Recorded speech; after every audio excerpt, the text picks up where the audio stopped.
खुलुमबाय बड'लेण्ड रादाब नायगिरि बयखौबो बरायबाय। बे समाव राजखान्थिनि मोनसे रादाब। उदालगुरि जिल्लानि लाइलांपारा सर्बहिरुवा गामिनि रायजोफोरा गाजा गोमजायै बरायदों डक्टर नीलुत सर्गियारिखौ।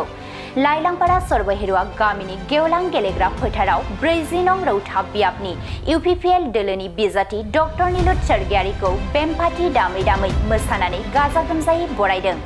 फैगौ 22 सेप्तेम्बर खालि खुंजानो गोनां बिटिसि बिसायख'थियाव इउपिपिएल दोलोनि बिजाथि डक्टर नीलुत सर्गियारिखौ 40 नं रौता बियाबाव देरहासार खालामनो साखाफारा। नंगौ, लाइलांपारा सर्बहिरुवा गामिनि रायजोफोरा 80% इउपिपिएल दोलोनो भट होनानै डक्टर नीलुत सर्गियारिखौ देरहासार खालामनो रोखायै बुंथिदों।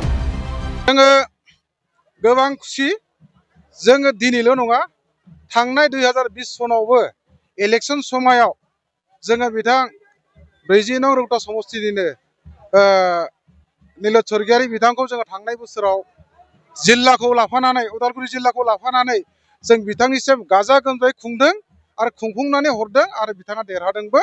आरो लोगोसे थांनाय बोसोरनि जिथुनि थांखिखौ बोनानै जों देग्लायबो बेबायदि गाजा गोमजायै रायजो राजाखौ जों लेंथुमदों आरो दिनै जिबायदि सिस्टेमाव जोङो बेबायदि मेल खालामनानै बिथांखौ बराय हरनो हाबाय, जोंनि थाखाय गोबां गौरबनि खोथा। जों गोबां धन्यबाद होगोन बिथांखौ, बिथाङा जाहाथे देरहाथों आरो देरहागोन। जों लाइलांनि जानानै जोङो 100% बिथांजों सापर्ट दङ। लाइलाङावथ' बुंनो थाङोबा एक्सुवेलि बाहागना थांनाय बाराव जोङो मथा मथि 80% दंमोन। देग्लाय खोब जोंनाव 5% गादों। दा 75%सो जोङो जों दङ। जों दासिमहालागै आरोबाव जाय बिथांमोना बिजेपिआव एबा बिपिएफआव दंमोन, बिथांमोना दाबो जोंनियाव फैनानै जइन जागासिनो दङ, जइन लाजाबाय थादों आरो जोंनियाव बारे बारे फन फैबाय थायो। जों बिथांमोनखौ लांनानै जइन खालामबाय थादों, सारनि खाथियाव लांनानै। मथा मथि जोङो देरहागोन 100% जों नुबाय। फैगोन 22 तारिखहालागै आरोबाव मथा मथि लाइलांनिफ्राय 100 जनसो जइन जानायनि आरो सम्भाबना दंबावो। जौगालु दा बिथाङा दहाय होनलांबाय जोंनि गेजेराव नेक्स्ट जुदि फैगोन गभर्नमेन्टआ जुदि दाफुंनो हायोब्ला जोंनि गेजेराव सिगाङाव गोबां होलांखाबाय। जोंनियाव क्रेमाटरि होलांखाबाय, जेरै हमनानै ला मा होनना बुङो JJMनि खामानि होलांखाबाय आरो बिदिनो बायदिसिना जेनेबा स्कुलनि बा बाथौ आफादनि बबेबा मोनसे आलारि सोरां 2 लाख होलांबाय। बे लाइलांपारा ओनसोलावनो जोंहा 9टा खेल दङ। 9टा खेलनिफ्राय जोङो बिथांखौ गाजा गोमजायै खावलायदों आरो जों डेभेलप मोनगोन। आरोबाव नैबे जोंनो खोथा होलांबाय माखासे जोंहा नैथि मुंख्लं दंमोन अलेन्द्र बसुमतारी। दा बिथांनि मुङाव बिथाङा जोंनो मुसुखा बानायनानै बेयाव दोनथिगोन आरो होगोन, बेखौ बेयो जोंनो खोथा होलांबाय। लोगोसे जोंनि बे बेवहाय गोदानै मोनसे गिदिर महलै जाहाथे जौस्रां बानायनानै होनाय मोनसे राहा लामाखौ होनानै गालांबाय। बिथांखौ जों बेनिखायनो साबायखर होदों, बिथाङा जाहाथे देरहानांगौ। जोंहा बहाय सापर्ट होनाया जोंनि दासिम जेरैबायदि नोंथाङा बेहाय आफादाव फैनानै जोंनिसिम सोंथि लाफैदों, बहायनो नोंथांमोना नुनो मोनदों जे जोंनि दिनै बे हरखाबै जुथुमब्रबनाय बे मेलाव जेरैबायदि जोंनि गामिनिफ्राय दोलै नोगोरै नुजाफैनानै हेफाजाब होदों, बेनो मोनसे देरहासारनायनि मोनसे सिन। आरो भबिष्यतावबो जोंनि गामिनिफ्राय दा दहाय बिथाङा बुंदों 5% गादों। 5% गानाया बे आंनि थाखाय आरोबाव बे नङा। मानो होनोबा दिनै जोंनि रौता समस्तियाव मा होनना बुङो बिबारनिफ्राय माने बिजाथि महरखौ जों होनो मोनाखै। दा बिबारनि माखासे जायनाखि सोद्रोमाफोर बिथांमोनाबो आरोबाव जोंनाव फैनानै माने साफायै दिनै 10 जन गाबोन 20 जन बे रोखोमनि माने जोंनाव जइन जाफैनायखौ जों नुनो मोनदों। आरो बे खेबाव जों नुनो हायो जे दिनैनो बे थारिखआवनो जोङो जा जोंनिनो 40 नं रौता बियाबनि नीलुत सर्गियारिखौ देरहासार जाबाय होननानै जोङो बुंनो हायो। दिनैनो रंजानो हायो। दहायनो आं बुंखाबाय बिथांनि सिगाङाव, दिनैनो जोङो जेरैबायदि नोंथाङा बहाय नुदों, थांनाय बोसोराव जेरैबायदि नोंथाङा बहाय नुदोंमोन, बिनि साबसिन महरखौ बिथाङा गावनो बुंदों।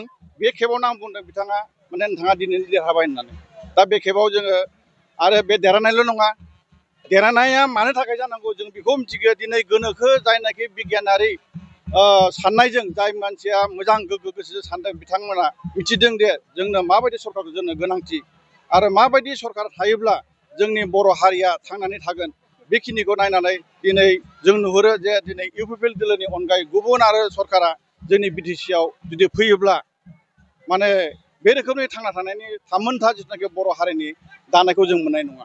बेखायनो जोङो अराय सम दा जिथुनाखि सालायलांबाय थानाय UPPL दोलोनि जिथुनाखि जोंहा प्रमद बर' सार बिथांखौ जोंहा ओरैबायदि माने बिसास खालामनाय दङ जे बिथाङा जोंनि बर' हारिनि सासे गिदिर गेदेमा दिनै बुंनो थाङोबा बे बर' हारिनि गेदेमाल' नङा बेयो जोंनि दा बुंनो थाङोबा जों नुनायाव बिथांनि जिथुनाखि रायलायनाय बिथांनि जिथुनाखि साननाय बिथांखि थांखि लानाय समाजनि बिथाङा सासे इन्टारनेसनेलनि सासे दैदेनगिरि जानो थांगासिनो दङ आरो बेखौ नंखाय होननानै नोंथांमोनाबो बुंनो हानाय नङा।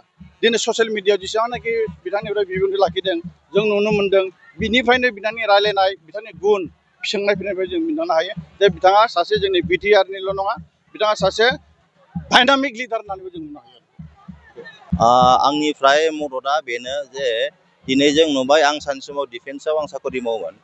आं बै समाव जिथु परिबेस आरो दिनैनि परिबेसखौ गोरोबनानै नायोब्ला जों थोंजों मोनसेल' जों लामाखौ जों नुहुरो सान्ति। जायगायाव जोङो धोन दौलत रां रुफा खामायो बे बेलायाव जोंनो सान्तिनि गोबां गोनांथार। सान्तिजों लोगोसे गासैबो जोंनि गथ' गथाय बिदा फंबाय आइ आफा मोजाङै थानो हायो सोलोंथाइ लानो हायो आरो गावनि जिउखौ मोजाङै दैदेनलांनो हायो। आरो बेजों लोगोसे आं दिनै नोंथांमोननि मिडियानि गेजेरजों आं बेखौ जोंनि मानाव गेदेर प्रमद बर' बिथांनिसिम आं मोनसे आरो गुरै खावलायबावनो सानो जे जोंनि BTRआव गासै 40टा समष्टियाव प्रत्येक समष्टियाव जोंहा सासे जोङो बिधायक एबा MCLA बा EM जों मोनो जे बिथांमोना दिनैनिफ्राय नैबे जिथु 2025आव देरहानानै जिथु गोदान सरकार दागोन बै दिननिफ्राय बिथांमोना प्रत्येक मोनसे समष्टियाव सासे IPS आरो सासे IS खालामनायनि थांखिखौ लायो। आं बेनिखायनो बिथांखौ गुरै खावलायनाय थायो जे बे बिथांखिखौ बिथाङा लानांगौ। मानो होनबा आङो सानसे समाव अफिसारजों लोगोसे आं साख्रि मावफाबोनाय सासे अफिसारनि पावार बिनि मोनथाया मा आरो बियो रायजोनो समाजनो मा बियो मोननो हायो आं बेखौ मोजाङै मिन्थिगौ। बेनिखायनो जोंनो एरियाखौ डेभेलप खालामनो थाखाय जा खुंथाय पार्टिखौ मदद होनो थाखाय जोंनो अफिसारनि बहुद माने गोनां जोंनो। दा बेखौनो आं बिथांखौ सानो जे प्रत्येक समष्टियाव सासे सानैब्लाबो IS IPS खालामथारनो बिथाङा नाजानांगौ।